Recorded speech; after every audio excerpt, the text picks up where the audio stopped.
Hi, my name is Ghatim Kabbara. Welcome to Nexus, a podcast for the Caribbean, a business podcast for the Caribbean. The subject of our interview today is going to be the Curaçao economy.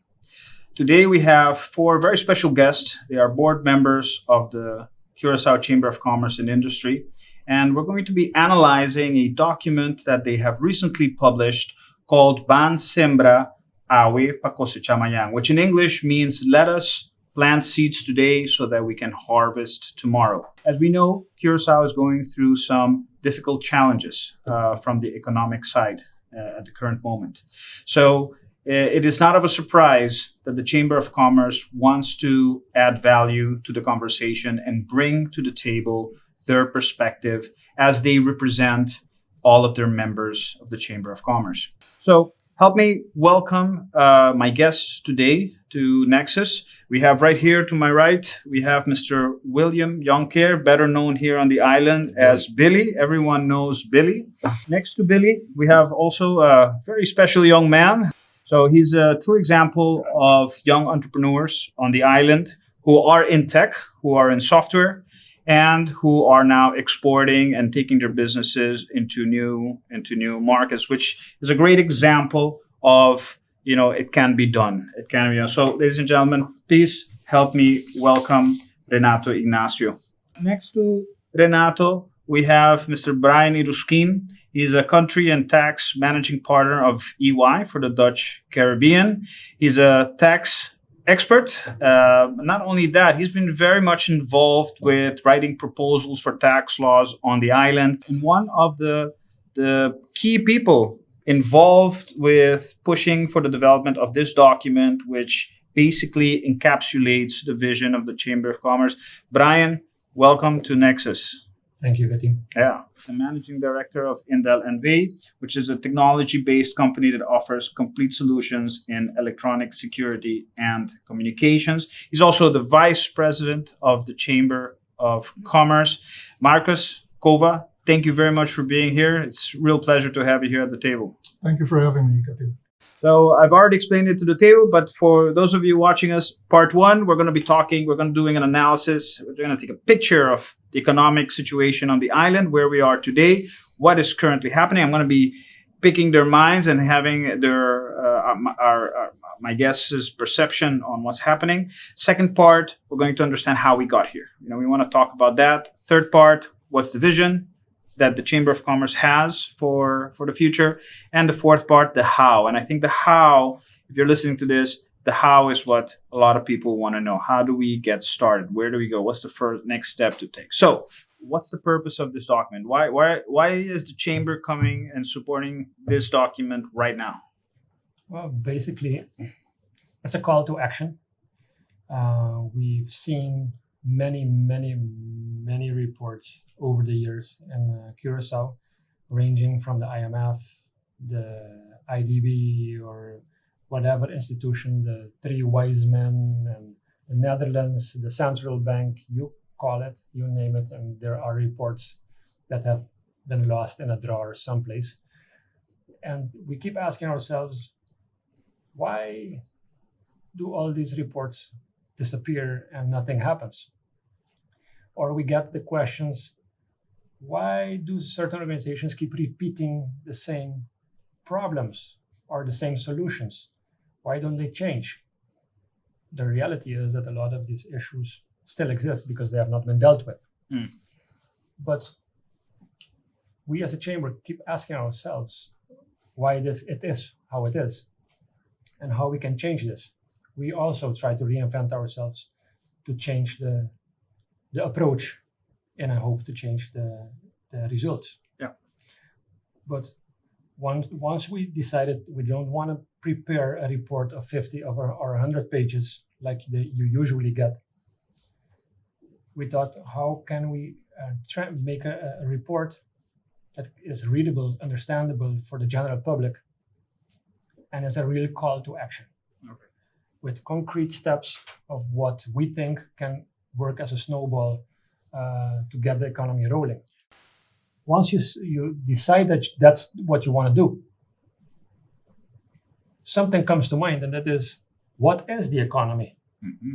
because a lot of people talk about the economy. We have ministries of economic development. We have in the streets, everyone talks about the economy because the economy is supposedly the solution for all the problems. Mm-hmm. But how does the man on the street push the economy if he doesn't really understand what the economy is? So that's why we chose this document to first explain a little bit the social welfare that a lot of people want, how they can get it. And it's the economy that will create the welfare. And what the economy is. The economy is productivity. How do we create the productivity? Those types of it sounds simple, but a lot of people have the idea that if they start a retail store, that it will be good for the economy. Mm-hmm. And that is not necessarily the case. Marcus, from your view as an entrepreneur and as a businessman yourself and involved with the chamber, I mean, you're on the street, you're talking with clients, you're feeling it out there. What's happening in the economy from your point of view and from what you're able to see, from your colleagues in the chamber? We're falling behind. Yeah.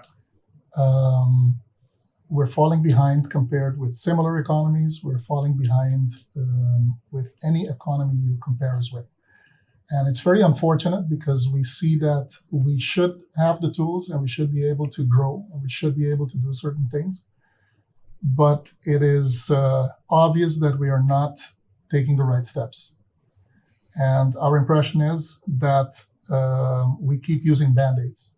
We keep trying to come up with short-term solutions. We try to make people happy with small, simple decisions that are not solving the bigger problem. So what we're trying to do in this document is look at the fundamentals. What is it that really is wrong? What is it that we need as a base to be able to build this economy we believe we need to have here to create this welfare that's necessary? Right. And you mentioned four things that are like at the beginning of the document, which is, people, productivity, economy, and quality of life. Is it fair to say that those are the foundations of what the document is built on? Yeah, and I like to talk about them from the back coming to the front, in the sense that what we all want is social well-being. We want to be in a good place. We want to have all those things we dream of having. The problem is that it seems like people expect that those are being given away, especially from our way of governing is trying to give away small gifts so people will stay happy, which does not solve the long-term problem. If we want to have social well-being, we need something to fund that.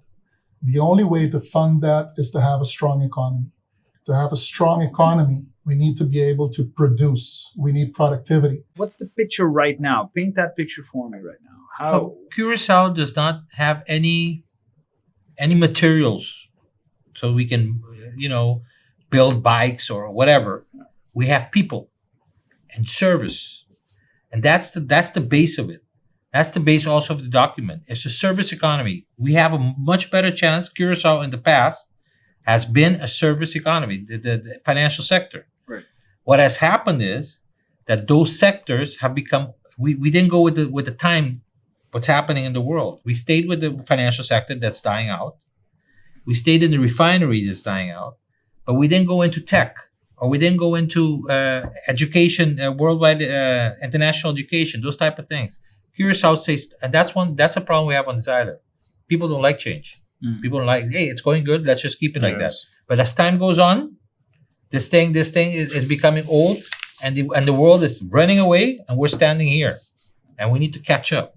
Yeah. So the problem is we do not. We need to. Our main source is our people. Yeah, please, Renato, jump in. Yes. So the main thing is that there has been a disconnect. What we're producing locally, and that's what Brian was referring to, is not aligned with what the rest of the world is asking for.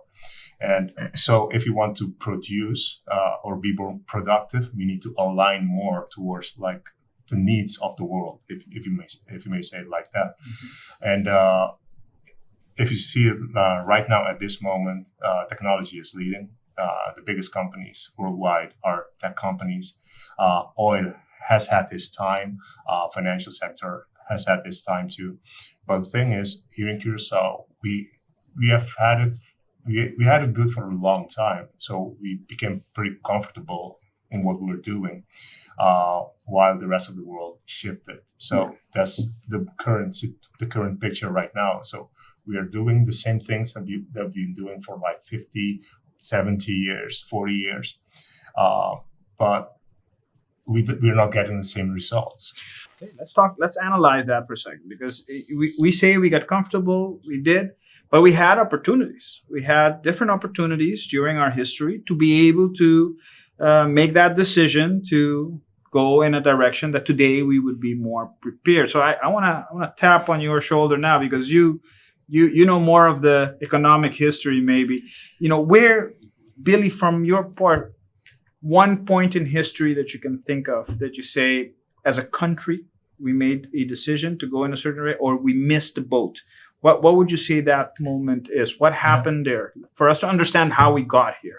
When I first started in 1992 in tourism in Curaçao, if it was up to the government, we wouldn't have tourism today, because everybody says we have no chance.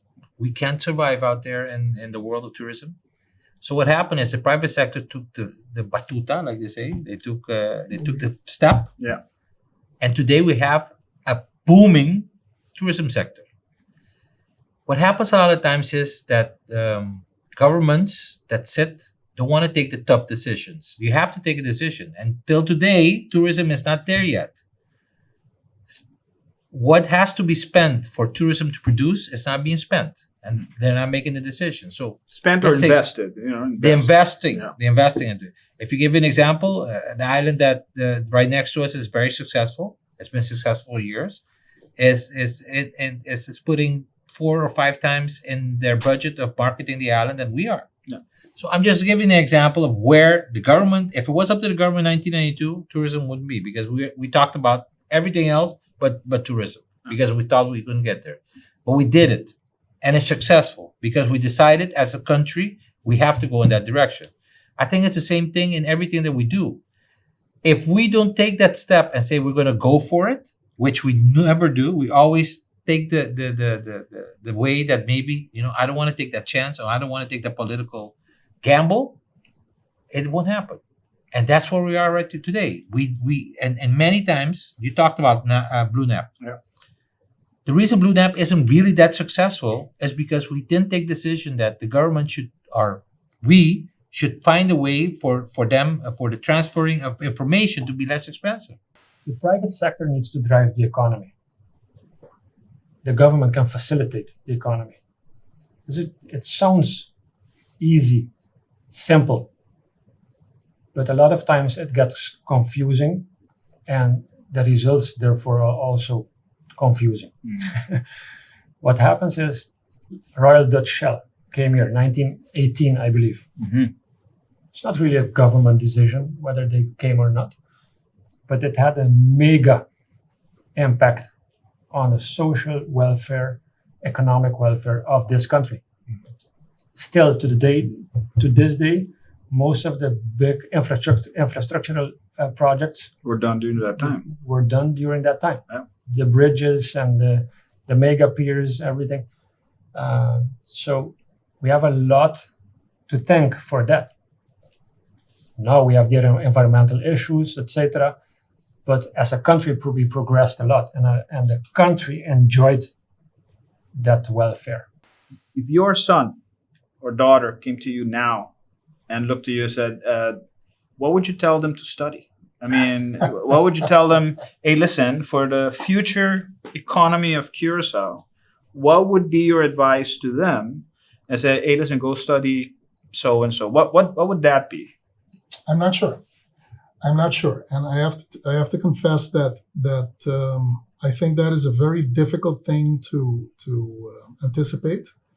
Other than to say that I think that we need to be much more resilient. To me, it is a lot. Of course, education is very important, but I think on the island, what we need more than anything else is formation. We need to create human beings that are productive, that are willing to be productive.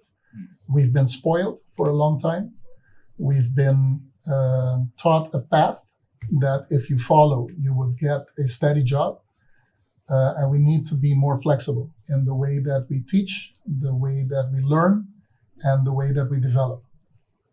Where should we be 5 years from now? And then where should we be 10 years from now? And where should we be 25 years from now? Let's start with 5, because right now the house is burning up. We need some firemen to come in. Yep. And we need to know, what kind of, how are we going to rebuild?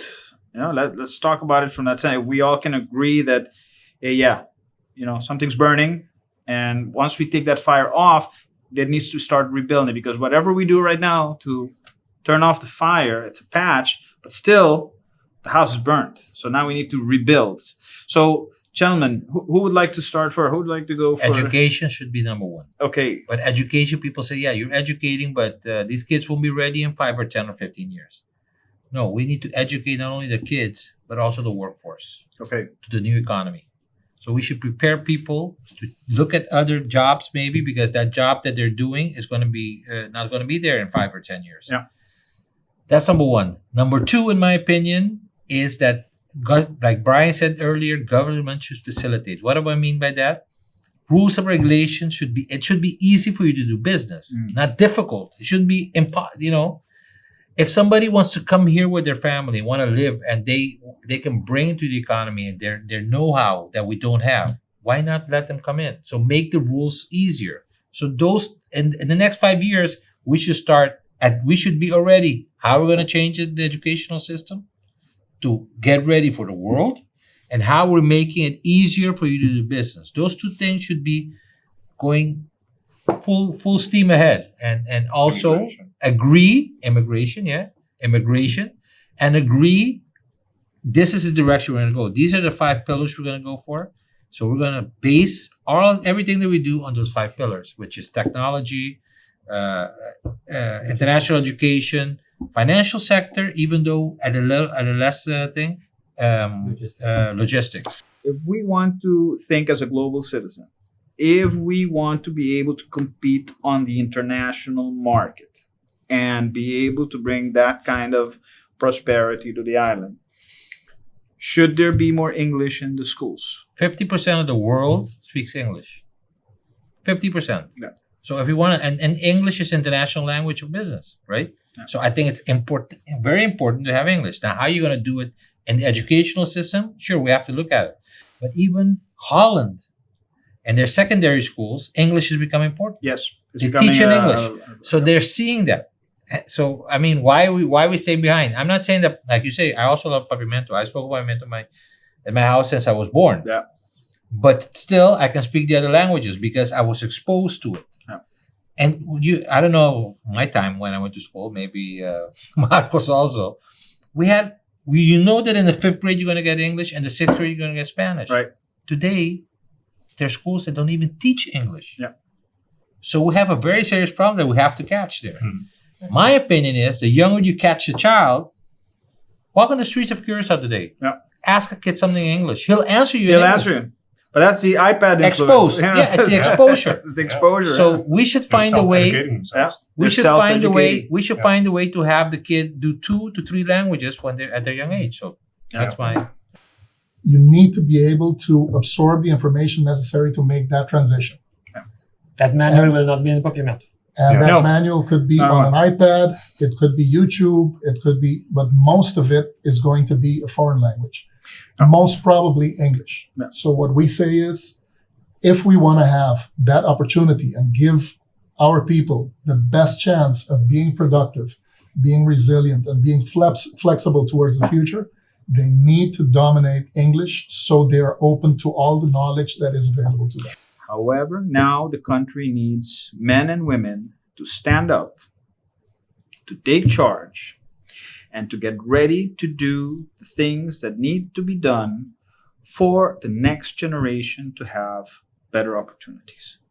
And it's our turn to bat. It's our turn to bat. The ball is coming towards us at 90 miles per hour. And it's now up to us whether we hit that out of the field, we make a home run, or we strike out.